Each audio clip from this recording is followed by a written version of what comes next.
الحمد لله الذي أرسل رسوله بالهدى ودين الحق ليظهره على الدين كله وكفى بالله شهيدا. وأشهد أن لا إله إلا الله إيمانا به وتوحيدا، وأشهد أن محمدا عبده ورسوله صلى الله عليه وسلم تسليما مزيدا. أما بعد، السلام عليكم ورحمة الله وبركاته. برادران و خواهران موحدم، بارك الله فيكم. بإذن الله سبحانه وتعالى این جواب و رد به تهمت‌ها و دروغگویی‌ها و بافته‌های ساخته‌های حزبی محمد اقبال صدرالدین مشرک و آذری مدخلی عبدالرحمن فاتحی ملا قطنبه است. این جواب و رد دوم است که اینها یک کنفرانسی کردند و در اونجا تهمت بر اهل توحید و پیش از همه تهمت به الله و رسول و دین الله و رسول بر دروغ بیان کردند. ما در جواب اول به تهدیدهایش، به زوریش، به تهمت و بی‌ادبیش، الجزاء من جنس العمل، جوابش گفتیم. حالا مسئله باز میگردد به مسائل شرعی، به مسائل دینی. برادران و خواهران مسلمانم، یک نقطه مهمی را پیش از شروع کردن به مسئله علمی و جواب گفتن به اعتقاد باطل این مشرکین، یک نقطه را بیان میکنم که خوب دقت بکنید، بسنجید و بیاموزید. ای مردم مسلمان تاجیک، خود شما عقل دارید، خود شما می توانید که بسنجید و بفهمید.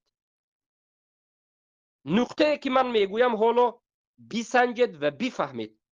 اگر همین نقطه را خوب دقت دادید و سنجیدید، حقیقت منافق بودن این حزبی ها و مدخلی ها را میفهمید. بیایید نقطه را شروع میکنیم. نقطه اول پیش از داخل شدن به مسئله، یک مقدمه. همه مسلمانان تاجیکستان میدانند که یک فرقه یهودی ساخته و یک فرقه طاغوتی و یک فرقه خبیث برای شکستن کمر اسلام و مسلمین پیدا شده است. این مدخلی گفته می شود. اینها را مدخلی ها گفته می شود. حزب مدخلی.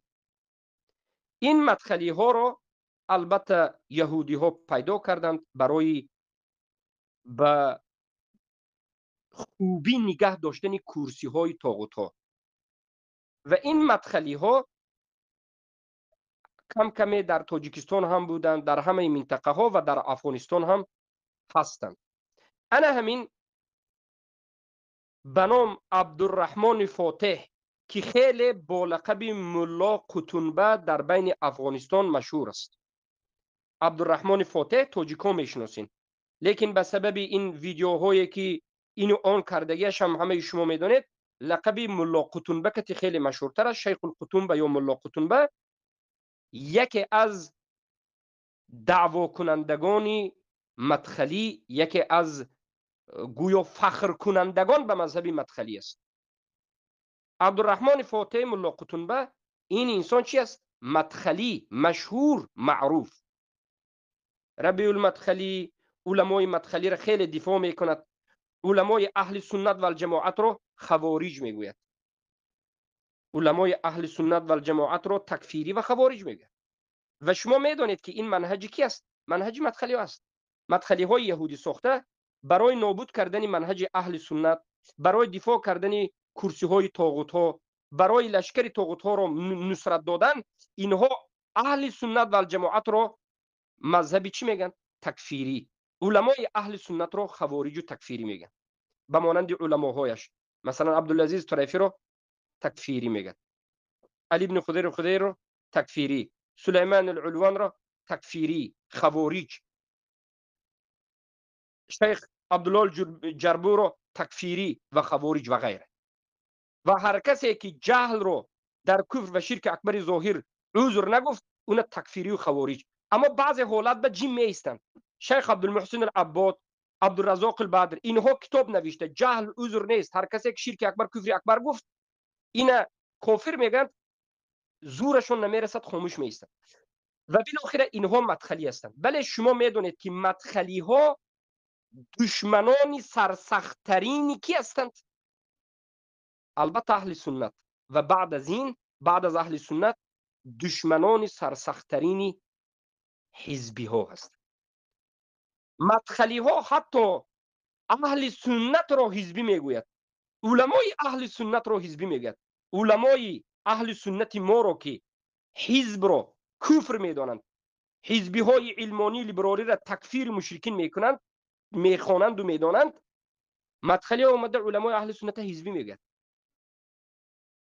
مدخلی ها دعوا دارد که اخوان المسلمین اینها اخوان المفسدین است، ما ضد حزبی ها هستیم میگه.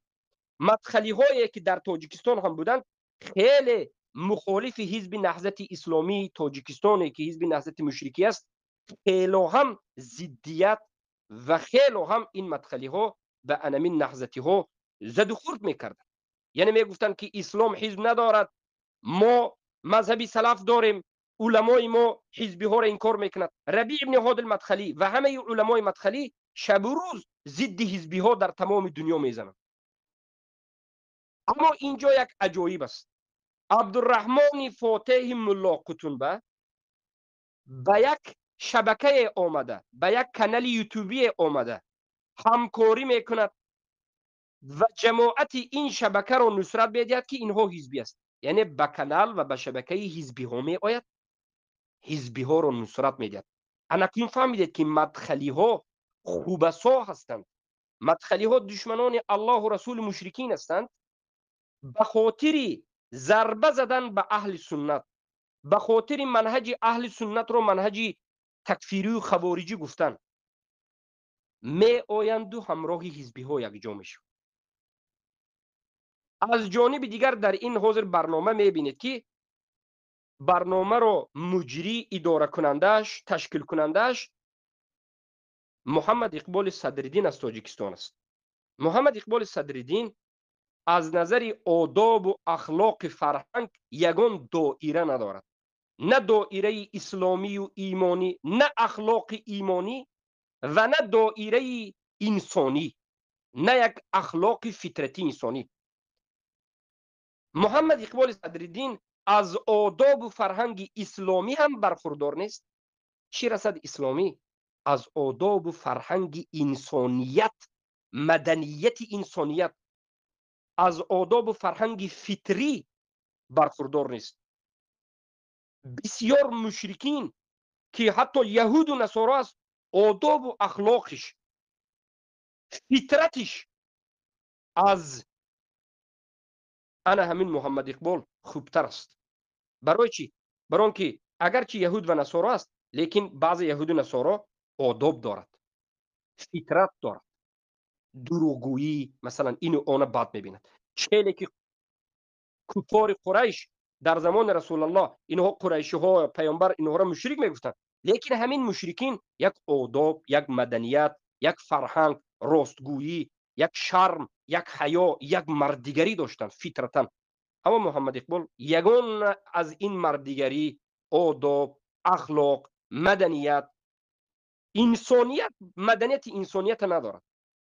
و این انامین محمد اقبال صدرالدین بی ادب کی است؟ حزبی است. یکی از رؤسای حزب نهضت اسلامی تاجیکستان، ملای حزب نهضت تاجیکستان. زیرا که رئیس حزبشون محی الدین کبیری چیکار میکند؟ محمد اقبال رو ملا گفتگان میزند، این استاد گفتگان میزند، این دو مشرکین همدیگر رو ملای استاد گفتگان میزند. خو اینهای مسلمین، این رافضه ها، این ضد اهل سنت ها. انا کنون ببینید محمد اقبال یک حزبیه که حتی دیگر حزبی ها از محمد اقبال شرم می‌دارد. کدام حزبی؟ حزبی های اخوانی، بعضی از حزبی های دیگر از محمد اقبال شرم می‌دارند که این به نهایت کثافت، بی‌ادبی، به نهایت یک نوع انسانی، من یهودی میشوم، من یهودی دوست میگیرم. حتی همه شما میدونید به ویدیو که یکی از یک بنام فردوس گفتنی بچه تاجیکی که خودش یهودی میگوید و از دینی اسلام روی گردانیده کافر شده است، در اسرائیل زندگی میکند، در همون یک زمین غصب کرده این یهودی کفار زندگی میکند. در همونجا این برآمد، از همونجا برآمد کدام نفر رو پیامبرت رو گفته، محمد صلی الله علیه و سلم رو فلان و پسمدان گفته حقارت کرد، قرآنت رو گفته فلان و پسمدان گفته این یهودی حقارت کرد، دینت رو گفته حقارت کرد، خدایت اللهت گفته فلان و پسمدان گفته حقارت کرد. همه شما گو هستید. محمد اقبال میگه که این برادری من است، هیچ بوکی ندارد. میگه همین کسی که الله حقارت میکند، رسول الله حقارت میکند، دین حقارت میکند، همون کتی میگه هیچ بوکی ندارد، مشکل ندارد.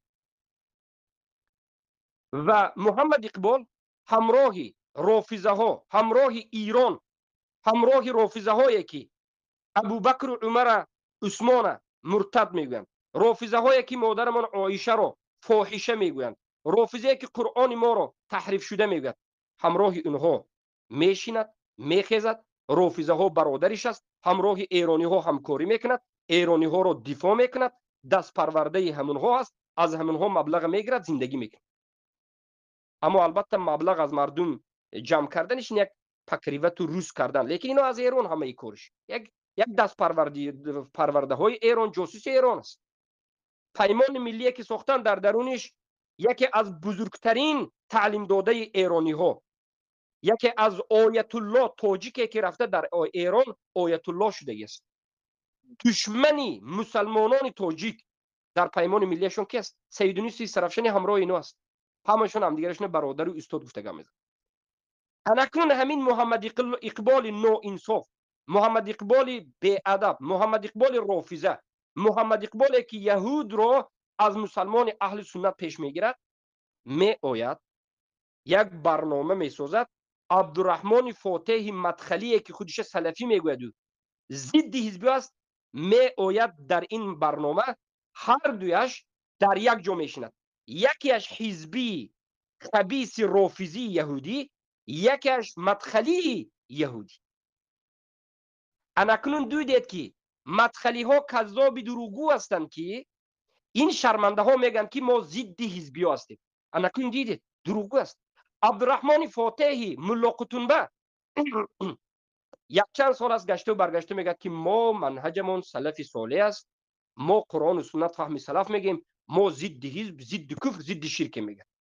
لیکن به خاطر شهرت پیدا کردن، شهرت خواه است. این ملا قطنبه خیلی شهرت خواه است. عبدالرحمن فاتح این عازری مشرک به خاطر شهرت، به خاطر خودش منتشر کردن، به خاطر اهل سنت خوارج و تکفیری و مجسمه کافر گفتن، می آید همراه حزبی ها کار میکند. یعنی مشکلی نداره، یعنی به مدخلی مشکلی نیست که بیاید و حزبی برادر بود. ما به برادران مسلمان تاجیکستان 10 سال زیاد است که میگوییم که ای برادرهای عزیز، ای خواهرهای موحده، برادرهای موحد، به فریب و نیرنگ، به شعار مدخلی ها شما فریفته نشوید. مدخلی ها شعارهای بلند دارند، بیرق های لا اله الا الله می بردارند. ما ضد حزبیم، ضد کفریم، ضد شرکیم، ما توحید به دعوت میکنیم، ما منهجمون قرآن و سنت و فهم سلف و علمای سلفی میگویند، اما این در زبانشان است. اینها هم به طاغوت یک جو هستند، لشکری طاغوت هستند، ضد قرآن و سنت همراه حزبی ها یک جو شده اهل سنت کتی می جنگند.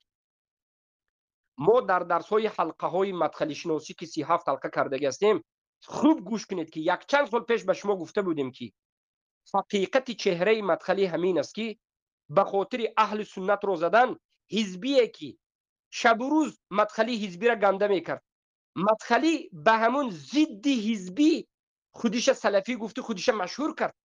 اما وقتی که اهل سنت منتشر شد، حزبی ها که اومده یک شد. اکنون فهمیدید که مدخلی ها، آذری ها کذابین هستند. چی خیلی که محمد شریف عبدالعلیم تاجیکی مشرک آذری حزبی ها کتی یک جا شد.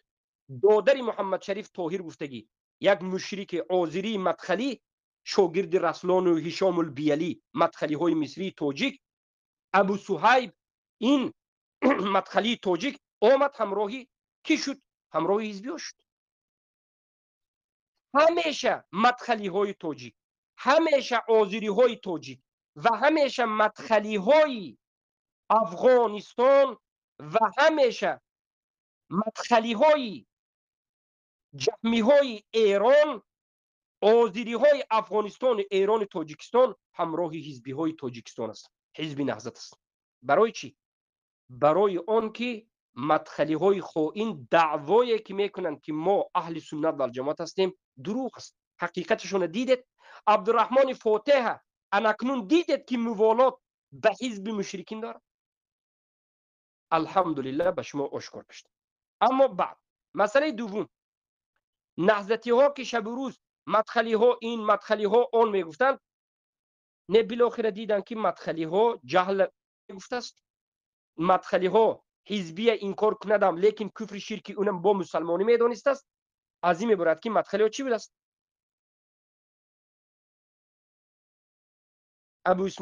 ببینید چی بود است؟ مدخلی ها برای حزبی ها بهترین برادر بود است.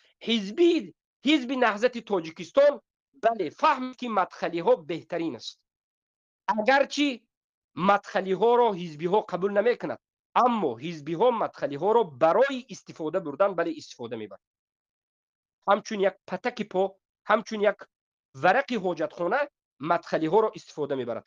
مدخلی ها هم که خیلی شهرت خواه هست، مدخلی ها به نظر خودش حزبی ها را استفاده میبرد. بالاخره برادران و خواهران موحدان، اکنون فهمیدید که این عبدالرحمن فاتح، محمد انصاری، دو سه ایرانی دیگریش، دو سه تاجیک دیگریش همراه حزبی ها هستند. اینها مذهب سلف ندارند، گمراه مشرکین هستند. فهمیدید نه؟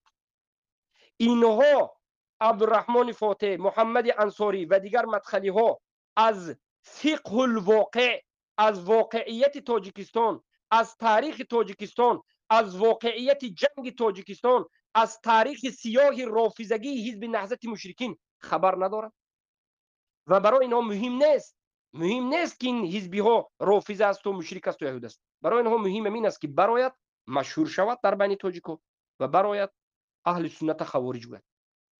فهمیدید؟ بله، یکم نقطه همین بود. برادران و خواهران عزیزم، در بالای این نقطه فکر کنید، خیانت اینها را فهمید. ما اهل سنت و الجماعت، ما موحدین هرگز به خاطر آذری ها را زدن رفته همراه حزبی ها یک جا نمیشیم. هرگز به خاطر حکومت را زدن رفته همراه حزبی یک جا نمیشیم. هرگز به خاطر این حزبی ها را زدن رفته به حکومت های طاغوتی یک جا نمیشیم. هرگز به خاطر حزبی زدن به مدخلی یک جا نمیشیم. هرگز به خاطر رافضی زدن به صوفی یک جا نمیشیم. ما اهل سنت و الجماعت مذهبمون انا همون مذهب احمد ابن حنبل، ابو حنیفه، مالک، شافعی، سفیان ابن عیینه، افزاعی، امام بخاری، مسلم، اسحاق ابن راهوی و غیره است از تابعین که حسن بصری و غیره. که مذهب ما این است، فهم سلف صالح صحابگان است رضی الله عنهم، که ما مذهبمون قرآن و سنت فهم سلفین امت است. قرآن و سنت میخوانیم، به فهم سلفین امت میفهمیم، عمل میکنیم و هر کس که اگر مخالفتی کنیم در اساس فکر اندیشش اگر قرآن و سنت به فهم سلفین امت نباشه دقیقاً مخالفت داریم. ما روباه نیستیم، ما منافق نیستیم که همراه مدخلی یک جا شده مدخلی برادری من استی بگویم و حزبی ازنیم، همراه حزبی یک جا شده حکومت ازنیم، همراه حکومت یک جا شده حزبی ازنیم.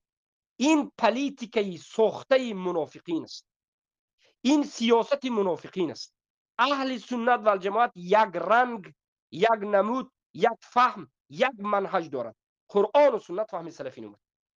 آشکار و واضح به رافضه های ایرانی، به قبوری های صوفی، به این حکومت های دیکتاتوری ظالمی که مسلمان را میکشد، به این حزبی های مشرکین رافضه و دست پرورده رافضه ها، به این مدخلی های این کار کننده اهل سنت و به این آذری هایی که مشرک مسلمان میگویند و به این جهمی های اشعری ماتریدی که اسماء و صفات تبدیل کردن مخالفت داریم. مخالفت ما مخالفت قتل کشتار نیست، مخالفت ما مخالفت نظری اعتقادی است. مخالفت ما در اساس قرآن و سنت فهم سلفین امت است. انا همین منهج در یاد دارید، انا همین منهج حق است. مرد مؤمن صادق باشه، روباه منافق نباشه، درویه منافق نباشه. انا که فهمیدید این درویه منافق رو؟ الحمدلله که این فضل الله هست که هر یک این بنام طالب علم هایی که خودش سلفی میگه رفته به همراه محمد اقبال یک جا می نشیند، او شرمنده شد، او بروش ریخت، کی بودنش معلوم شد.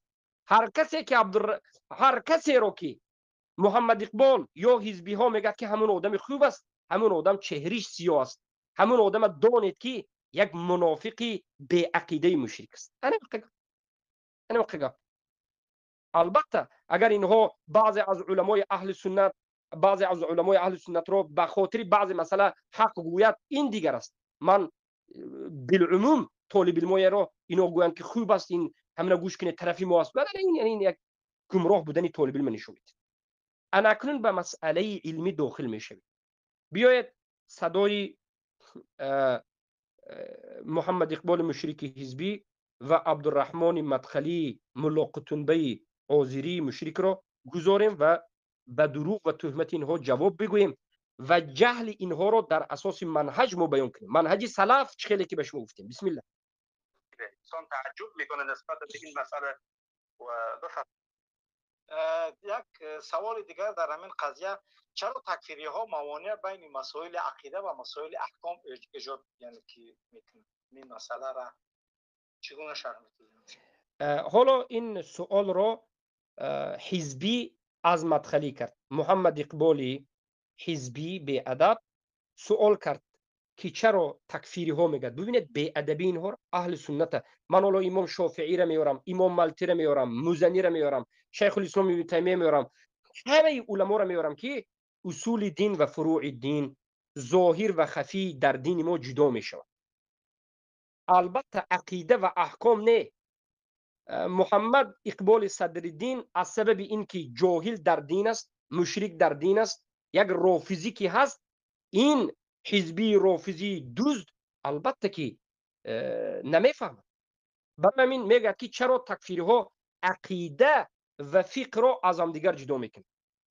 نه تکفیری، نه اهل سنت و یگان نفر علمای سلف صالح عقیده و فقه را جدا نکردند. ای جاهل.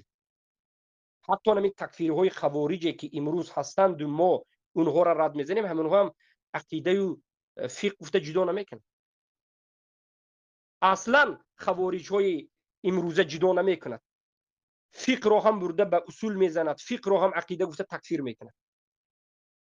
انا کنون اصلا فرق گذاشتن دین در بین ما، تقسیمات دینی، عقیده و فقه گفته ما تقسیم نمیکنیم. عقیده و فقه گفته تقسیم کردن خطا است و این سخن اقبال همچون همیشگی تهمت است. اقبال خیلی به تهمت کردن کارهای خودش پیش برده است. حکومت خیلی تهمت کرده این حکومت طاغوتی دیکتاتوریه، این نمی خیلی به نظر خودش غلبه کرده است.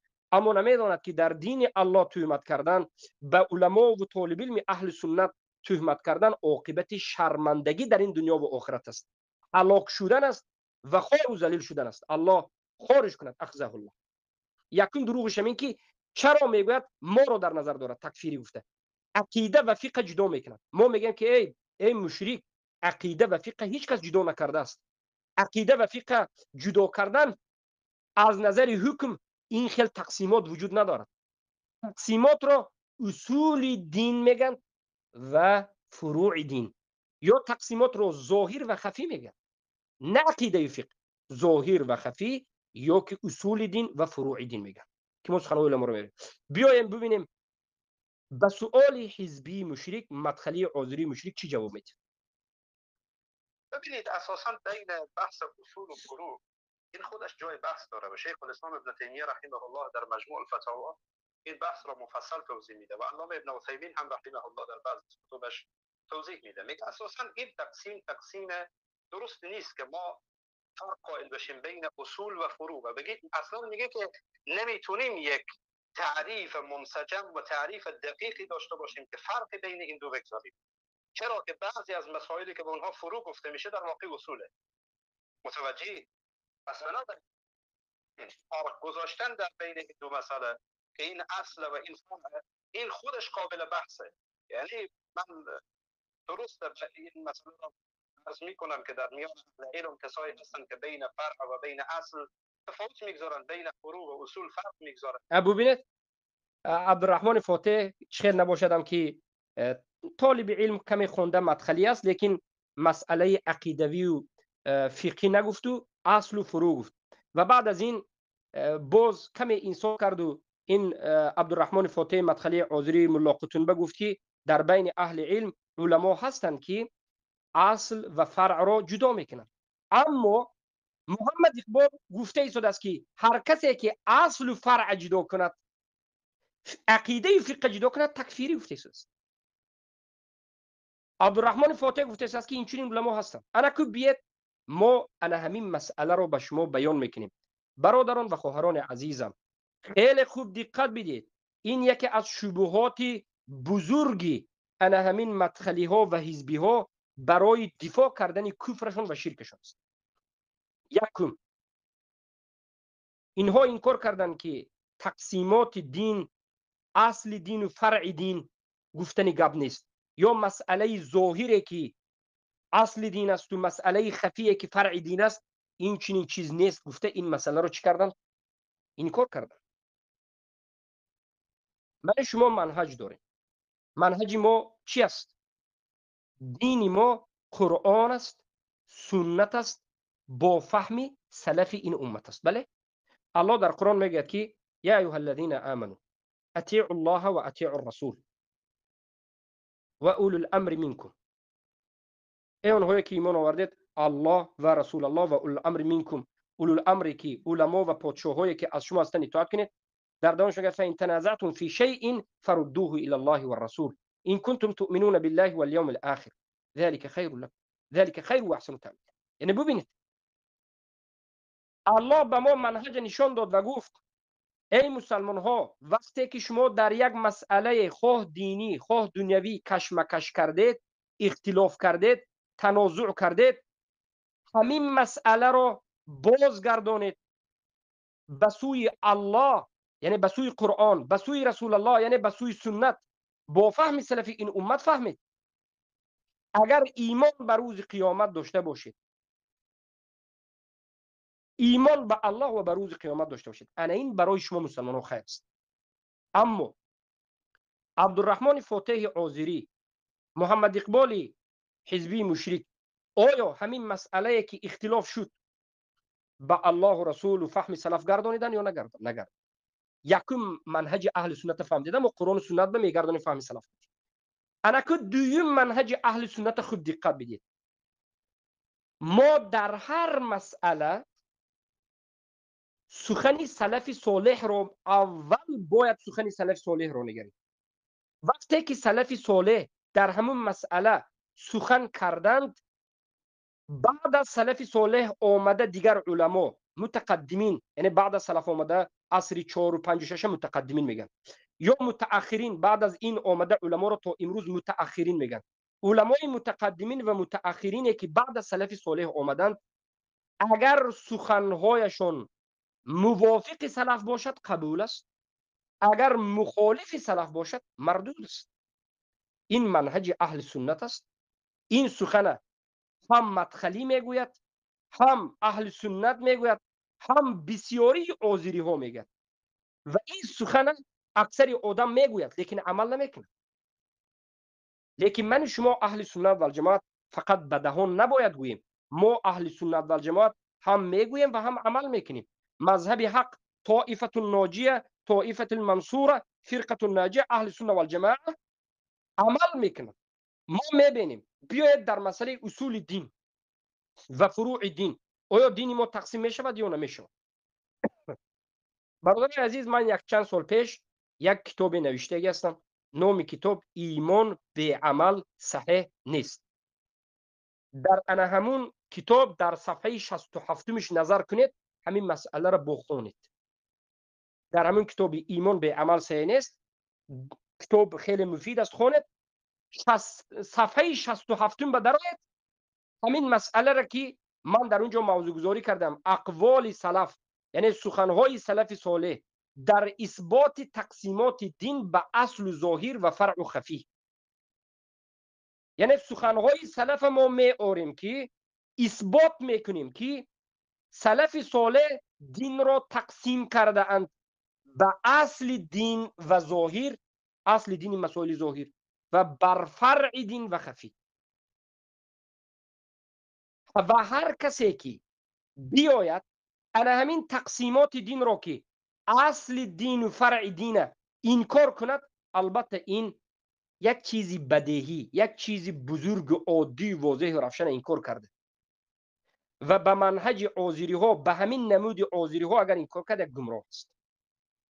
اولا عبدالرحمن فاتح در اینجا این ملا قطنبه گفت که شیخ الاسلام ابن تیمیه در مجموع الفتاوی در بالای اصل فرع دین گپ زده و اصل دین را انکار کرده.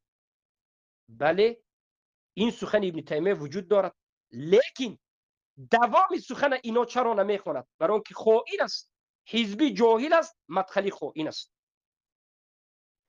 در دوام سخن ابن تیمیه رحمه الله فرع دین، مسئله ظاهر و مسئله خفی را جدا میکند، اصل دین و فروع را جدا میکند خود ابن تیمیه. پس ابن تیمیه کدام نمودی اصل دین و فرع دین گفتن تقسیمات انکار کرد؟ برادر عزیزم خوب دقت بدید، پیش از اینکه من سخنهای سلف گویم، اصل دین و فرع دین گفتن بدون نمود است، از نظر دو مذهب است. یک مذهب است که اصل دین و فرع دین تقسیم میکنند، اینها اهل کلام هستند، کلامی ها، جهمی ها، به مانند اشعری و ماتریدی، قبوری ها و غیره، حتی رافضه و غیره. لیکن تقسیماتی که اشعری ها، ماتریدی ها، جهمی ها، قبوری ها میکنند، این تقسیماتشون بله نامش اصل دین و فروع دین است، اما تقسیماتشون خطا هست. تقسیماتشون در اساس قرآن و سنت و دلیل نه، در اساس قرآن و سنت و فهم سلف و دلیل نه. تقسیمات اهل کلام جهمی ها اصل دین و فروع دین گفته در اساس عقل، در اساس عقل اصل دین و فروع دین مطلق جدا میکنه. فهمیدید؟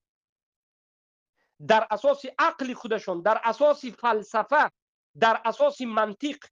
برای همین کلامی ها اسما و صفات رو، توحید رو به اصل داخل نمیکنه. توحید الاسماء و صفات رو این جهمی ها اهل کلام به اصل دین داخل نمیکنه. توحید الوهیت رو به اصل دین داخل نمیکنه. اهل کلام در نزدشون اصل دین یا مسئله اصول فقط ربوبیت است و باقی مانده مسائل رو، توحید الوهیت، توحید اسما و صفات و دیگر مسائل اصولی رو که ایمان است و غیر است، کفر است و شرک است، ترک کفر و شرک، این مسائل رو فروع میگویند. برای همین در بسیار جایی که انسان اصل دین ترک میکند و اینها میگن که هیچ باکی ندارد. ابن تیمیه در مجموع الفتاوی می آیند تقسیماتی که کلامی ها کرده، تقسیماتی رو که اشعری ها و ماتریدی ها کرده، جهمی ها کرده، اصل دین و فروع دین رو که تقسیمات باطل کرده، نومش اصل دین و فروع دین است، لیکن در درونش در اصل دین فقط ربوبیت است، الوهیت، اسما و صفات، توحید، کفر بالطاغوت، ایمان به الله وجود ندارد در اصل دین. ابن تیمیه رحمه الله اومده اینا انکار میکنن، اینا باطل میگن. این تقسیمات میگن که تقسیمات معتزلی جهمیگی است، این تقسیمات اهل کلام است، این تقسیمات شیطانی است که شما بیاید اصول دین و فروع دین گوید، اصول دین به فقط ربوبیت دراره، از توحید اسما و صفات، توحید الوهیت، کفر بالطاغوت، لا اله الا الله نطق کردنش برده فروعیات گوید. اشعری ها و ماتریدی ها میگن که یک انسان لا اله الا الله نطق نکند هم مسلمان میشود. اما اهل سنت میگن که در اصل دین ما لا اله الا الله نطق کردنش به یک انسانی که کافر است و مشرک است برای به اسلام در آمدن اصل دین است، اما در نزد اینها فروع دین است.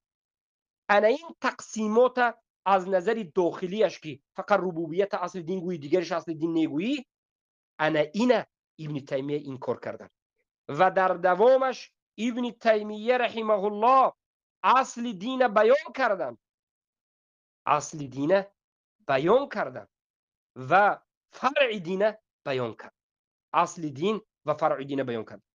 اکنون بیایید بارک الله فیکم سخنی پیش از اینکه سخنی کی را بگیریم، پیش از اینکه سخنی سلف گیریم ابن تیمیه را که دربارهشون اول شبهه درباره سخن ابن تیمیه شد ما جواب بگوییم.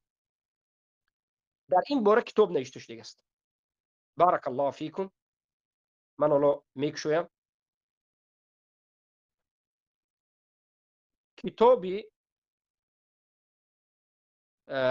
بارک الله فیکم نوشته ای علامه های نجد نظر بکنید.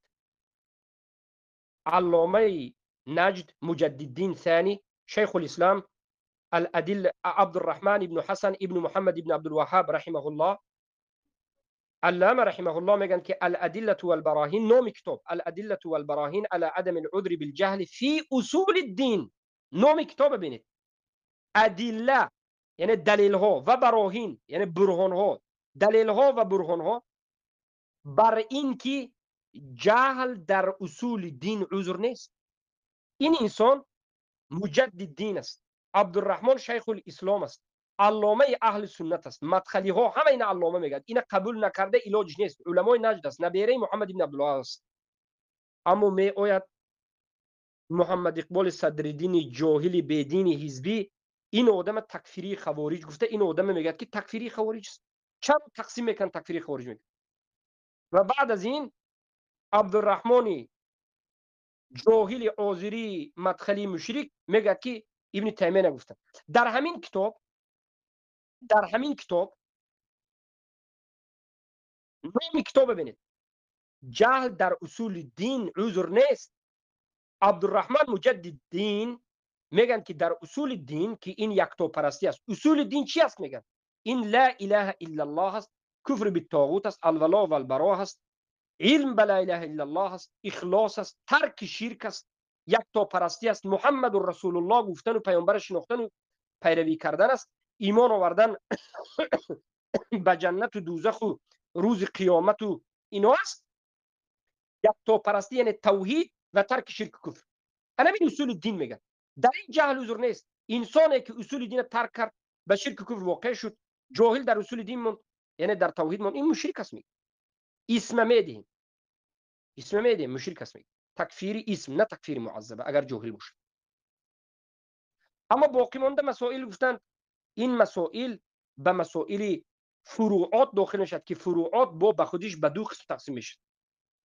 فروعاتی که از احکام است و فروعات ظاهر است و معلوم من الدین بالضروره، و فروعاتی که از دقایق و نازکی است. و در همین کتاب علامه مجددین سخن شیخ الاسلام ابن تیمیه رحمه الله را میرد و این سخن شیخ الاسلام ابن تیمیه در کتاب اقتضاء صراط المستقیم وجود دارد، در مجموع الفتاوا وجود دارد. بعد از سخن فاتحی خائن، بعد از این سخن ابن تیمیه گفتش دومش وجود دارد. ببینید شیخ علامه عبدالرحمن ابن حسن ابن محمد ابن عبدالوهاب رحمه الله مجددین میگن فانظر کلام شیخ الاسلام ابن تیمیه رحمه الله، ای مسلمان ای موحد نظر کن در تقسیمات دین به اصول دین و به فروع دین، به مسئله خفی و به مسئله ظاهر و به خفی، به مسئله بزرگ و به مسئله کوچک، به مسئله که جهل عذر نیست و به مسئله که جهل عذر است. نظر بکن به سخن شیخ الاسلام ابن تیمیه رحمه الله الذي لا يقبل اللبس، فإنه لما ذكر من تقدمات الإشارة إليهم من أرباب المقالات قال وهذا إذا كان في المقالات الخفية فقد يقال إنه فيها مخطئ ضال. يعني عبدالرحمن ابن حسن گفتن که سخن شیخ الاسلام ابن تیمیه رو نظر بکن که یگان جای لبسش پوشیدیش نافهمان است. سخن شیخ الاسلام واضح مثل آفتاب آشکار است وقتی که گفتند ابن تیمیه رحمه الله در مسئله مقالات صحبت ها، یعنی کفریات صحبت کرد که به چند قسم تقسیم می شود کفریات، مقالات یعنی سخن های کفری، عمل های کفری، سخن کرد و گفت ابن تیمیه گفت وقال ابن تیمیه گفت رحمه الله وهذا إذا كان في المقالات الخفية فقد يقال إنه فيها مخطئ ضال لم تقم عليه الحجة لكن ذلك يقع في طوائف منهم. ببینید ابن تیمیه رحمه الله گفتن که قسم اول اگر یک انسان واقع شده باشد به یک مسئله کفر در مقالات خفی، یعنی مسائل فروعی، خفی، پنهانی، دقایق، نازک پنهان، هر کس نمیفهمد مسئله فروع، انا این خیل مسئله به یک نفر واقع شود، فقط یقالو در بعض این حالت ها گفته می شود که این آدم چی میگه؟ به سبب اینکه اصول دین به خطا نکرد کفر به واقع نشد، در مسئله فروع خفی به کفر واقع شد، در این حالت گفته می شود است که ابن تیمیه میگه مخطئ ضال، این آدم خطا کرد، خطاکار است و ضال، گمراه است. در همین حالتی که در کفر خفی واقع شد چی گفته می شود است؟ خطاکار و ضال است، لم تقم علیه الحجه، حجت به این قائم نشد، ما اینا کافر نمیگوییم زیرا که این مسئله خفی است. انا این حالت میگیم که حجت نرسید، خطاکار و گمراه هست میگیم، گمراه هست میگیم، اما کافر نمیگیم زیرا که مسئله خفی است. اما مسئله که قسم دوم ببینید، مسئله ظاهری اصول دین ببینید، اكو ببینید لكن ذلك يقع في طوائف منهم في الأمور الظاهرة التي يعلم العامة والخاصة من المسلمين أنها من دين الإسلام. اما این کفر امروز ما از این بعض جماعت های طائفه هایی که میبینیم گفتن، یعنی مقصدشون جهمی هاست، یعنی این طائفه های جهمیه که ما بعضی از این طائفه های جهمیه میبینیم گفتن اینها کفرشون در مقالات خفی نیست، کفرشون در مسائل دقایق خفی فروع نیست، بلکه در امور ظاهر، در اعتقاد و در مسائل ظاهری اصول دین اینها به کفر گرفتار شدند. آن مسئله هایی که گفتند به کفر واقع شدند همه میداند، عامه مردم میداند که این از دین اسلام است، این اصل دین است، این بزرگترین مسئله دین است. نه فقط مسلمان ها گفتند، ببینید بل الیهود والنصارى والمشركون، بل اليهود والنصارى والمشركون يعلمون أن محمدا صلى الله عليه وسلم بعث بها. ابن تیمیه ببینید گفتند این مردم گفتند به کفر و به شرک واقع شد که در امور ظاهر است، در اصول دین به کفر شرک واقع شد، در مسئله خفی نه.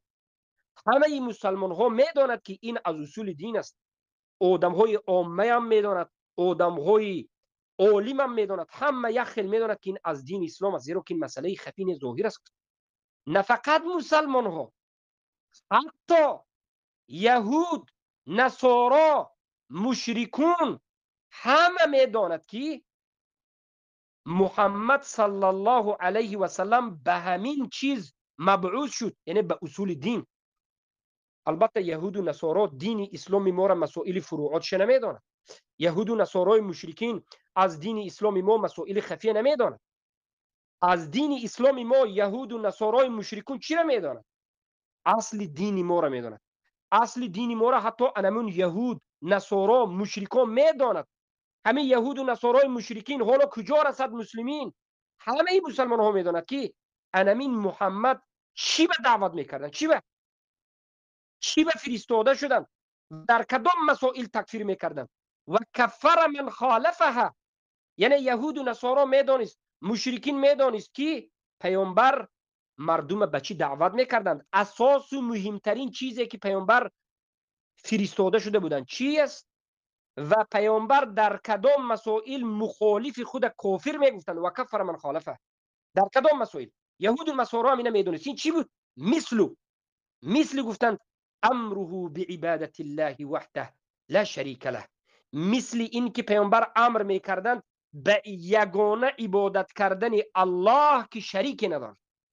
انمین دعوت پیامبر، دعوت به سوی توحید، یکتاپرستی، یگانه عبادت الله انجام دادن که او شریک ندارد و نهیه عن عبادت احد سوى الله و نهی رسول الله، بازداشت و من کردن رسول الله از عبادت غیر الله، از کفر و شرک، من الملائکه و النبیین، از عبادت ملائکه ها، از نبیین، از شمس، از مهتاب و آفتاب و ستاره، از بت و صنم و غیره، پیامبر من میکردن. دعوت پیامبر اصول دین فهمیدید؟ اصول دین چی بود است؟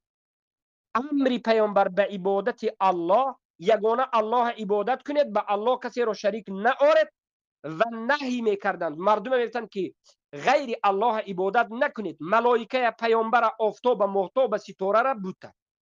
همین اصل دین بود و همین به خاطر همین پیامبر فرستاده شده بودند. همین دعوت پیامبر، همین اصل دینه. حتی یهود، نصارا، مشرکین میدانستند که پیامبر همین دعوت کرده است و یهود و نصارا مشرکین میدانستند که پیامبر صلی الله علیه و سلم به خاطر همین مسئله مخالف خود تکفیر میکردند، زیرا که این مسئله مسئله خفی نیست، ظاهرترین مسئله اصول دین است. در دوامش ابن تیمیه میگن فإن هذا اظهر شعائر الاسلام، و این مسئله یعنی دعوت پیامبر به یکتاپرستی و نهی و بازداشت از شرک اکبر و کفر اکبر ظاهرترین شعار اسلام است، اصول دین است. در دوامش بو میگن که مثل امر بالصلاه و اجاب الله و تعظیم شأنها و مثل معادات اليهود والنصارى والمشركين والصابئين والمجوس و مثل تحریم الفواحش والربا والميسر، مثل امر پیامبر این چنین به نماز و مثل اینکه براعت دشمن، براعت معادات داشتن به یهود و نصارای مشرکین صابئین مجوس و مثل حرام بودن فواحش، مثل حرام بودن ربا و میسر و غیر ذلك. در دوامش گفتن که ثم تجد كثيرا من رؤوسهم وقعوا في هذه الانواع فكانوا مرتدين. ابن تیمیه گفته است.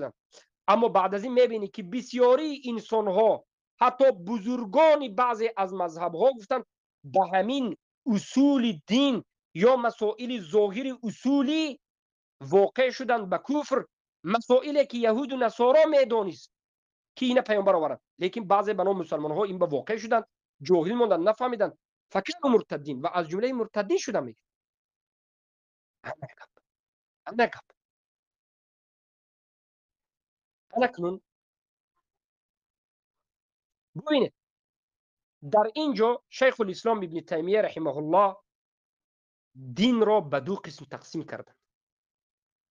دینی که خفی هست و فروع است، کسی که در مسائل خفی و فروع به کفر واقع شود، کفری که خفی از مسائل اصول دین نیست، دقایق نازکای فروع، در این حالت ما این آدم چی میگفتیم؟ خطا کرد، گمراه است، اما مسلمان است، حالی هم به حجت نرسید. اول حجت میرسوند، بعد از حجت اگر قبول نکرد تکفیر. اما مسائلی که ظاهر است و از اصول دین است، به مانند دعوت پیامبر که یگانه یکتاپرستی، یگانه الله عبادت کنید، الله به شریک قرار ندهید، نهی از شریک قرار دادن به الله، معادات و غیره، در این مسئله کسی که واقع شد مرتد می شده است و در این مسئله خطا کرد، جهل عذر است و در این مسئله بارک الله فیکم این چنین سخنها گفته نمی شده است، زیرا که این مسئله اصول ظاهرترین مسائل شریعت بود است. انا این چنین تقسیمات اهل سنت را ابن تیمیه رحمه الله به این نمود تقسیم جدا کردند و به اهل کلام گفتند که اصول دین فقط ربوبیت نه، هم ربوبیت است، هم الوهیت است، هم اسماء و صفات است، هم حکم است، هم لا اله الا الله است، محمد رسول الله است. انا تو فهمیدید؟ انا این سخنی ابن تیمیه که عبدالرحمن فاتح نگفت، اما از علمای متأخرین در مسئله اصول دین و فروع دین، بله علماهای هستند که اصول دین و فروع دین تقسیمات را انکار کردند، متأخرین هستند. اینا کی هستند؟ اول دیدید که ابن تیمیه اصول دین و فروع دین تقسیمات کلامی را انکار کرد، اهل کلام و جهمی ها را، تقسیمات سلفی اهل سنت و الجماعت اثبات کرد.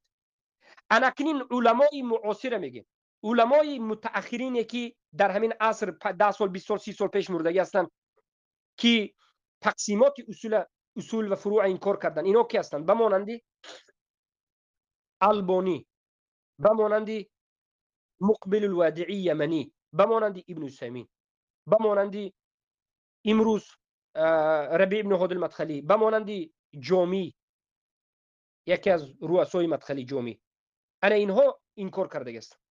این خیلی تقسیمات نیست. ما میگوییم که این علما خطا کردند. قسم از سبب لغزش خطا کردند به مانند عثیمین و قسم دیگر از سبب منهج خطا کردند به مانند ربیع الهادی المدخلی. منهجش که مدخلی جهمی است، از همین جهت اصول دین و فروع دین قبول ندارد. برای چی؟ برای که در مسئله اصول دین تقسیم کردن دین به اصول و فروع سه مذهب وجود دارد.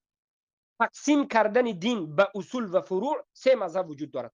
مذهب یکم، مذهب خوارج ها، مذهب غلات، مذهب تکفیری ها، اینها چی میگویند؟ میگویند که دین به اصول و فروع جدا نمی شود. گناه کبیره کرده رو هم به اصول داخل میکنند. نماز هم اصول دین است، ربا ترک کردن هم اصول دین است، غیبت نکردن هم اصول دین است. فهمیدید؟ یعنی همه این مسائل در نزد اونها اصول دین است. برای همین کسی که گناه کبیره کرد در نزد خوارج ها این اصول دینش ترک کرد و کافر شد. یعنی در نزد خوارج ها همه این مسائلی که از محرمات است، از واجبات است که ما باید ترک کنیم، ترک کردنش واجب است، اما اصول دین نیست. آدم اگر ترک نکند گناهگار میشد، کافر نمیشد. خوارج ها این گناه ها رو بمانند ربا، غیبت، مسخره، استهزاء، عرق خوردن، زنا کردن، اینها گناه کبیره است. اگر انسان مسلمان اینا حرام گفته به خاطر شهوت انجام داده باشد، گناه کبیره کرد، کافر نیست. اما در نزد خوارج ها این اصول دین است. کسی که این انجام داد کافر است. اینها برآوردند و مسائل واجبات را اصول دین گفتند. خوارج ها تمام مسلمان های روی عالم را به یک گناه کبیره اصول دین گفته کافر گفتند. و در نزد خوارج تقسیم اصول دین فروع دین وجود ندارد. یک. و این چنین مذهب دوم، مذهبی که ضد خوارج ها کی است؟ جهمی ها. خوارج ها را غلات گفته می شود، جهمی ها را جفات، خشک ها، پست رفته ها. خوارج ها را افراطی گفته می شود. این جهمی ها را تفرید، تقصیر، پایان رفته گفته می شود. جهمی ها آمدند ضد خوارج ها. خوارج ها گناه ترکش اصول دین گفتگی بود، همه مسلمان ها رو تکفیر کرد. اما جهمی ها آمدند و یکتا پرستی که اصول دین است. حتی یهود و نصارا فهمید که پیامبر به یکتا پرستی دعوت میکند. هر کی کفر شرک اکبر که اصول دین است. لا اله الا الله گفتنش و عمل کردنش اصول دین است. محمد رسول الله گفتنش و عمل کردنش اصول دین است. جهمی ها آمدند به مانند اشعری، ماتریدی، همش قسمی از اشعری، ماتریدی، رافضه و این حزبی های محمد اقبالی که از رافضه ها و این مدخلی عبدالرحمن فاتح ملا قطنبه، اینا آمدند و اصول دین گرفتند و گفتند که دین ما اصول دین ندارد. همه دین چی است؟ همه دین فروع دین است.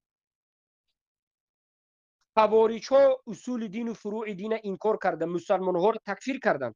این جهمی ها اصول دین و فروع دین تکفیر انکار کردند و همه مشرکین، حتی یهود و نصارا را مسلمان میگن.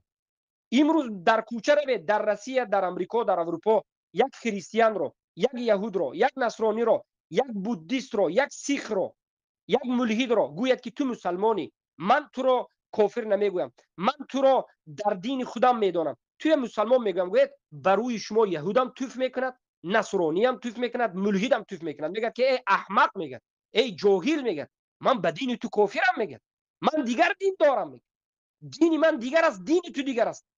دین من میگه یهود یا نصارا یا سیخ یا ملحدی است، من به دین تو کافرم، میگه دین تو دیگر است، تو به دین من کافری، دب کارت کن، میگه. اما این جهمی ها رفته میگن که نه نه نه تو مسلمانی، نه که نه تو مسلمانی. میگه اگه ببینید یهود و نصارا میخندد حالت عازری خوب صوبه. استاد همین عازری ها هشام البیلی مصری میگه که من یهود و نصارا رو عموما کافر میگم، لیکن شخصیتش مسلمان میگم. برای همین مذهب دوم مذهبی که است مذهب جهمی ها آمدند و اصول دین و فروع دین انکار کردند، مشرکا را مسلمان گفتند. مذهب سوم مذهب اهل سنت است. اهل سنت اصول دین و فروع دین را تقسیم کردند.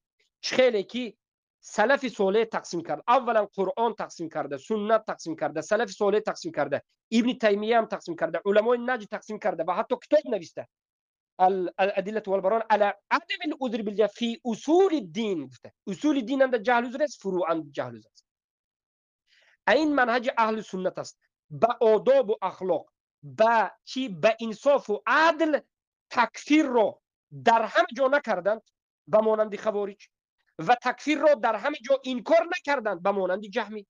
جایی که الله تکفیر گفتگی است در اصول دین تکفیر گفتند، اسم و حکم جدا کرده و خون و قتل و حکم اسم جدا کرده و جایی که الله تکفیر نکرده و تکفیر کردن جایز نیست گفته و قیام و حجت گفته تکفیر نکرده. انا که فهمیدید منهج اهل سنت و جماعت در مسئله این چی است؟ یعنی سه مذهب است. خوارج انکار کرد و همه را تکفیر کرد، تقسیمات اصول و فروع. جهمی ها اصول و فروع انکار کرد و همه را مسلمان گفت. اهل سنت جدا کردن، الله رسول کافر گفته را کافر میگن و الله رسول مسلمان گفته را مسلمان میگن. جایی که الله رسول گفت حکم الله اجرا میکن، جایی که الله رسول گفت نگفت نمیکن. انا کن سخن فهمیدید، مذهب فهمیدید، بارک الله فیکم. اکنون البانی معلوم مشهور فوزان میگوید همه علمای معاصری انا همون امروزه میگن که البانی مرجعه بودن. البانی در این بابها خیلی کمبودی زیاد داشتن و بالاخره البانی هم که از این سببی که در این مسائل خطا کردن، مقبل وادی هم خطا کردن، ابن عثیمین هم خطا کردن و اینا خطا کردن. یک انا کنون بیاد به منهج باز میگرد، به منهج باز میگرد. همه کسانی که دعوای اهل سنت میکنن، دعوای سلفی میکنن، همشون میدونن که منهج اهل سنت قرآن سنت فهم سلفی این امت است. اگر علمای بعد از سلف آمده سخنشون موافق سلف باشد قبول است، مخالف سلف باشد قبول نیست. سخن البانی، مقبل وادعی، جامی یا که مدخلی یا که ابن عثیمین یا که هر کسی که بارک الله فیکم، هر کسی که میگوید که دین ما تقسیم نمی شود، نه به ظاهر و خفی، اصل و فروع، هر کسی نباشه. ما سخن سلف میبینیم که سلف چی میگه. ما عالم پرست و آدم پرست نیستیم. این عالم ها را ما احترام میکنیم، لیکن خطا کرده باشن خطا کردن میگیم. ما این عالم ها را احترام میکنیم، لیکن سخنشون مخالفی سخن سلف باشد انکار میکنیم. برای چی؟ برای که پیامبر گفتن خیر القرون قرنی ثم الذین یلونهم ثم الذین یلونهم. بهترین قرن من است، بهترین زمان من است، حق در همین است، بعد از این در تابعین، بعد از این در تبع تابعین است. اما ما بیایم سخن سلف انکار کنیم، سخن متأخرین نگیریم، البته این گمراهی است، ضلالت است. هر کسی که سخن متأخرین نگرفته سخن سلف انکار کرد گمراه است. حق، هدایت، منهج در همین جاست که سخن سلف میگیری، هر عالمی که مخالفت به سلف کرد سخنش انکار میکنی. امام الشافعی محمد ابن ادریس شافعی رحمه الله تولد شده 150 هجری، یکی از سلف صالح، امام چهار مذهب، گفتند خیلی که بارک الله فیکم در کتاب رساله امام الشافعی وجود دارد. کتاب رساله، کتاب اصولی. البته این مسئله رو اگر شما خواهید که خوب فهمید به کتاب های اصول سلف و اصول اهل سنت متقدمین نظر بکنید. تقسیمات اصول و فروع از نظر عقیدوی و از نظر دیگر مذهب ها رد تفصیلات وجود دارد. امام شافعی رحمه الله گفتند العلم علمان، علم عامه لا يسع بالغا غير مغلوب على عقله جهله. نوع الثاني ما ينوب العباد من فروع الفرائض وما يخص به من الأحكام وغيرها مما ليس فيه نص في كتاب ولا في كثير كثيرهن ولا في كتاب ولا في سنة، وإن كانت في شيء منه السنة فإنما هي من الأخبار الخاصة لا أخبار العامة، وما كان منه يحتمل التأويل ويستدرك قياسا. ببینید امام الشافعی رحمه الله گفتند علم دین دو علم است، همین دین ما دو نمود علم دارد، به دو قسم دین ما تقسیم میشد، یعنی دانستن دین ما به دو قسم تقسیم میشد. علم عامه، دانستن عامه، یعنی علمی که باید همه دانند، عالم، عادی، زن، مرد، پیر، جوان، کودک حتی تعلیم داده می شود. این علمی که علم عامه هست، لا یسع بالغا غیر مغلوب علی عقله، یگان آدمی بالغی که به بلاغت رسیده است از فهمیدن این علم نباید دور شود و حقی نفهمیدن ندارد. علی المغلوب علی عقلی جهلو، و هر عاقلی که عقل دارد و بی عقل نیست، دیوانه نیست، مجنون نیست، انسان سالم است و به بلاغت رسیده است، جهلش در این نمود علم قسم اول عذر نیست. این کدوم نمود علم است؟ همون دعوتی که پیامبر کردند. حتی یهود، نصارا، مشرکین میدانند، همه مسلمان ها میدانند که پیامبر مردم به یکتاپرستی دعوت کردند و نهی از کفر شرک اکبر کردند. از قبر پرستی و آدم پرستی و ملائکه پرستی و بت پرستی پیامبر نهی کردند. این اصول دعوت پیامبر بود. لا اله الا الله محمد رسول الله. همه میدانند این دین ما همین خل بودن یهود و نصارا و مشرکین هم همین روزا میدانند بسیارش که دین مسلمانان همین دین یکتاپرستی است. و یگان نفر که خودش مسلمان میگه دو به بلاغت رسیده است جهلش عذر نیست، میگه همان وقت جهلش عذر است که میگه این آدم چی باشد؟ عقلش از دست داده باشد، مجنون، دیوانه و غیره. اما میگه نوع ثانی، دومین نمود علمی آموختن دین ما ینوب العباد من فروع الفرائض، این مسائلی که بنده ها انجام میتن از فروعات فرائض یا از فروعاتی که یختص به من الاحکام، از مسائل خصایصی که از احکام است، و غیرها مما لیس، یا غیر فرائض، دیگر مسئله های فروعی، حتی مسائل فروعی جزئی عقیدوی دقایق و خفی، خیلی شیخ الاسلام تیمیه گفتن باشد که در این نص یک ظاهر و آشکار در کتاب الله نیست، در سنت رسول الله نیست. اگر بعضی از دلیل ها باشد هم این گفتن اخبار خاصه است، فقط علما میفهمند، ولا من اخبار الخاصه لا اخبار العامه، آدمای عامه فهمیده نمیتونند. در این مسائل گفتند علم دوم، این قسم دوم دین است. انا اکنون فهمیدید امام الشافعی رحمه الله جدا کرد. اگر راضی نشدی به این سخن امام شافعی، این گمراه بودنی تو را دلالت میکرد. بارک الله فیکم. بیایید سخن دیگری امام الشافعی رحمه الله را نظر میکنید. اینا نظر کنید به کتاب امام الشافعی الرساله، کتاب دومین سخن امام الشافعی، شاگردشون مزنی و غیره میارند. این است: خرج الشافعي على أصحابه يوما وهم يتناظرون في الكلام في رب العالمين، فقال لهم: تناظروا في شيء إن أخطأتم فيه يقال لكم أخطأتم، لا تناظروا في شيء إن أخطأتم فيه يقال لكم كفرتم. یک روزه امام الشافعی به نزد دوستانشون، شاگردانشون برآمدند، یعنی به مسجد آمدند یا به یک مجلس رفتند. عادتا مجلس در مسجد میشد. در آمدند که دوستان امام الشافعی دارند مناظره به هم دیگر میکنند، مناظره علمی کرده ایستادند و این مناظرهشون در بالای کلام الله رب العالمین است، یعنی در بالای کلام الله مناظره کرده است. یک قسم این خیل میگن، یک قسم دیگر این خیل. امام الشافعی به این شاگردانشون، دوستانشون خطاب کرده، گفتند که ای مردم، ای برادرها، مناظره کنید، مناقشه کنید در بالای همون چیزهایی که اگر خطا کردید شما را گفته میشد که خیر برادر خطا کرد، هیچ گپ نیست. اما هرگز مناظره نکنید در بالای همون چیزهایی که اگر خطا کردید شما به گفته میشد که کافر شدید. امام شافعی رحمه الله در اینجا دین را به دو قسم تقسیم کرد.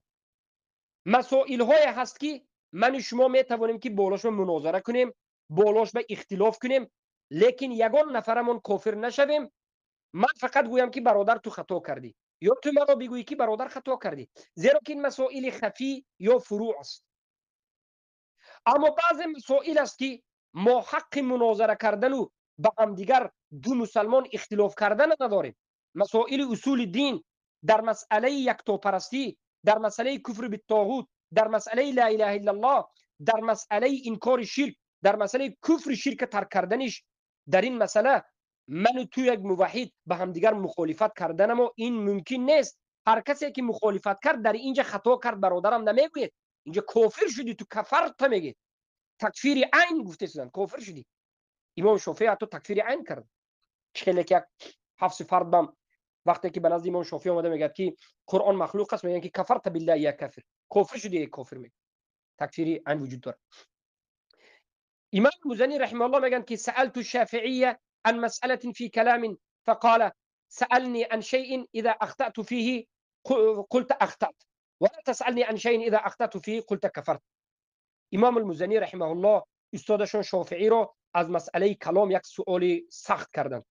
امام شافعی گفتن که ای مزنی، تو مرا یک سؤال کن که من اگر این سؤال به خطا کنم سؤال لنده بگو که خیر امام شافعی خطا کرد، مرا سؤال نکن که اگر من خطا کنم کافر شد.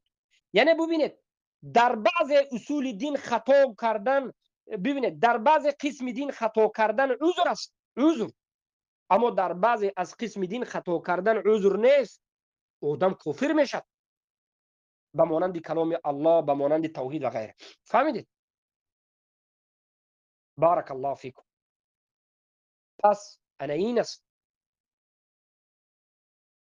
امام الذهبی وفات کننده 748 هجری رحمه الله این سخنهای امام شافعی را ذکر کردند و در زیر سخن امام شافعی امام الذهبی چی گفتند؟ هذا دال على أن مذهب أبي عبد الله أن الخطأ في الأصول ليس كالخطأ في الاجتهاد في الفروع. امام الذهبی شمس الدین الذهبی رحمه الله سخن امام شافعی را ذکر کردند و در زیرش گفتند که این سخنهای امام شافعی دلالت میکند که مذهب ابی عبدالله یعنی محمد ابن ادریس شافعی، مذهب امام شافعی این است که خطا کردن در اصول دین، خطا کردن در اصول به مانند خطا کردن در مسائل اجتهادی فروعی نیست. خطا کردن در اصول کفر اکبر است، اما خطا کردن در مسائل اجتهادی و فروع این یک مسئله اجتهادی و خطا است و درجه بالاترینش این یک گمراهی یا که یک گناه است. انا این است. انا کنون سؤال ما به محمد اقبال صدرالدین حزبی مشرک و به عبدالرحمن فاتح مدخلی مشرک عازری این است که آیا امام شافعی را شما به نامش گرفته مرد برین میگوید که امام شافعی تکفیری است؟ امام المزنی تکفیری است؟ امام شمس الدین الذهبی تکفیری است؟ یا شما گفته میتواند که ابن تیمیه تکفیری است؟ شما گفته میتواند که علمای نجد که الادله والبراهین على عدم العذر في الجهل في اصول الدین گفته کتاب نوشتن که اصول الدین به جهل عذر نیست، فروع به جهل عذر است. همه اینها را شما نام به نام میگوید. ای خوب است شما امام شافعی را، تمام سلف را، تمام علمای متقدمین را، متأخرین را به خاطر حزبتون، به خاطر منصب خوارج گفته ایستادید.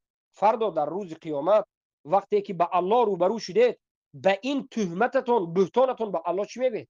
ای محمد اقبال صدرالدین 45 و 50 ساله شدی، مرگ به نزدت می آید روز از روزها. وقتی که رفتی ای عبدالرحمن مشرک عازری به الله روبرو شدی، وقتی که این همه علما را تکفیری گفتی، خوارج گفتی، گمراه گفتی، تو به الله چی جواب میگویی؟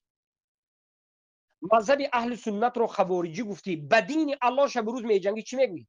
ای پیروان عبدالرحمن فاتح عازری ها، ای پیروان این مدخلی، ای پیروان محمد اقبال صدرالدین حزبی ها، از الله ترسید.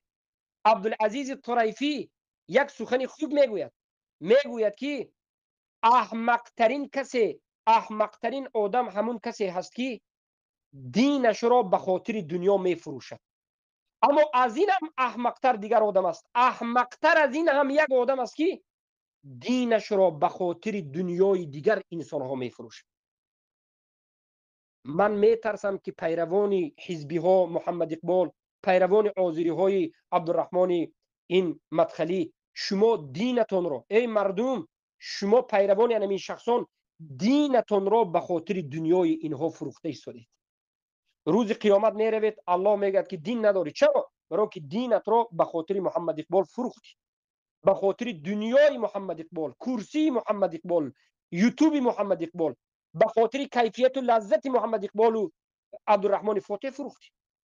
ای مردم، ای حزبی ها، ای مدخلی ها، آدم پرستی را پرتایید، دروغ بستن به دین را پرتایید، به دین الله جاهلانه گپ زدن و جنگ کردن پرتایید، توبه به سوی الله کنید. والله ما خیر شما را میخوایم، توبه بر سوی الله کنید. این دروغگویی شما جواب دارد. الله میگوید و من تقول علينا بعض الاقاویل لاخذنا منه بالیمین ثم لقطعنا عنه الوتین. هر کسی که به ما دروغ میگوید، از نام دین ما دروغ میگوید، از موی پیشونیش میگیریم، رگ گردنش میکفانیم. در آیت دیگر میگوید ولا تقف ما ليس لك به علم ان السمع والبصر والفؤاد كل اولئك كان عنه مسئولا. ای اقبال، در مسائلی که علم نداری، ای عبدالرحمن مدخلی علم نداری، صحبت نکن. گوشی تو، شنوایی تو، بینایی تو، دلی تو، صدری تو جواب میگوید. بله والله در نزد الله جواب خواهید گفت. سبحان الله. انا این است. امام الشافعی رحمه الله فرمودند لله تبارك وتعالى اسماء وصفات لا يسوء احدا قامت عليه الحجة ردها فإن خالف بعد ثبوت الحجة عليه فهو كافر بالله فأما قبل ثبوت الحجة عليه من جهة الخبر فمعذور لأن علم ذلك لا يدرك بالعقل ولا بالرؤية والفكر. انا خوب ببینید امام الشافعی در باب اسما و صفات توحید اسما و صفات رو به دو قسم تقسیم کردن. گفتن الله سبحانه و تعالی یک قسم از اسما و صفات رو دارد که لا يسوء احدا، هیچ کسی حق ندارد که بعد از رسیدن قیام حجت این صفات ها و نام های الله انکار کند. و هر کسی که بعد از رسیدن قیام حجت انکار کند این نام های الله را، پس او کافر است به الله. اما پیش از رسیدن حجت این آدم رو از جهت خبر که جهت خبر نرسید کافر نمیگیم. برای چی؟ برای آن که این صفات ها کدام صفت است؟ صفات های خفی است که به عقل، به رویه، به فکر فهمیده نمیشه. اما یک قسم دیگر صفات های الله است که به عقلت، به فکرت، به این دنیا و نظرت فهمیده میشه. به مانند چی؟ الله آیا زنده هست یا نیست؟ حیات دارد یا ندارد؟ بله حیات دارد یا ندارد میفهمی. تو میگویی که بله الله هست و حیات ندارد، کافر هستی. الله وجود دارد یا ندارد؟ بله وجود دارد. الله سبحانه و تعالی قادر است؟ بله قادر است. علم دارد؟ بله علم دارد. انا این مسئله ها به جهل عذر نیست. اما مسائلی که دست الله، پای الله، مسائل صفات های بغوم، انگشت الله و دیگر مسائل هایی که از مسائل صفات های دقایق است، امام شافعی انا اینجا میگه تا حجت نرسد آدم کافر نمیشه. اما حجت رسید، بعد از حجت رسیدن انکار کردی کافری میگه، فهو کافر میگه. فهمیدید؟ انا که فهمیدید که علما چی میگفتن؟ انا کنون ببینید بارک الله فیکم.